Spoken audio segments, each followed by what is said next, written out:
नमस्कार फ्रेंड्स, महाराष्ट्रातील 3.5 शक्तिपीठे म्हणजे कोल्हापूरची महालक्ष्मी माता, तुळजापूरची भवानी माता, माहूरची रेणुका माता, वणी येथील सप्तशृंगी माता या चारही देवी मंदिरांना 3.5 शक्तिपीठे म्हणून ओळखले जाते।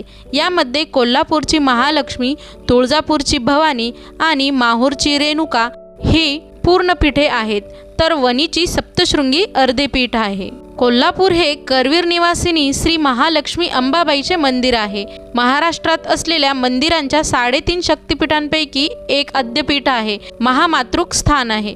इथे मूळ आदिमाया आदिशक्ती भगवती, महाकाली, महालक्ष्मी आणि महासरस्वती विराजमान आहे। करवीर नगरी ही दक्षिण काशी म्हणून प्रसिद्ध आहे। येथे देवी महालक्ष्मी अंबाबाईने कोल्हासुराचा वध केला होता। महाराष्ट्रातील 3.5 शक्तिपीठांपैकी श्री तुळजाभवानी देवीचे तुळजापूर क्षेत्र हे एक पूर्ण शक्तिपीठ आहे।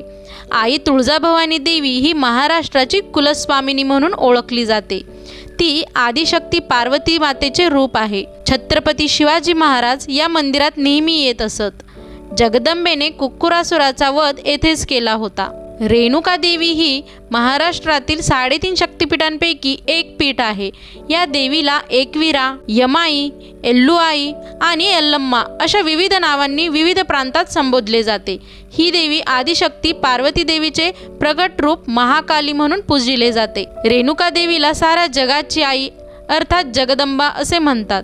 नाशिक जिल्ह्यातील वणी येथील सप्तशृंगी देवी महाराष्ट्रातील देवीच्या 3.5 शक्तिपीठांपैकी अर्ध शक्तिपीठ। ब्रह्मदेवाच्या कमंडलूपासून निघालेल्या गिरिजा महानदीचे रूप म्हणजे सप्तशृंगी देवी असे मानले जाते।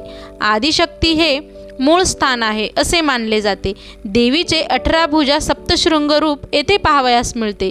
ही देवीची मूर्ती स्वयंभू आहे। महिषासुर मर्दिनी म्हणून ही देवी प्रसिद्ध आहे। महिषासुराचा वध करणारी देवी 18 हातांची महालक्ष्मी हीच आहे। देवी महाकाली, महालक्ष्मी, महासरस्वती अशी त्रिगुणात्मक स्वरूप आहे। अशाच नवनवीन माहितींसाठी चॅनलला नक्की लाईक, शेअर आणि सबस्क्राईब करा।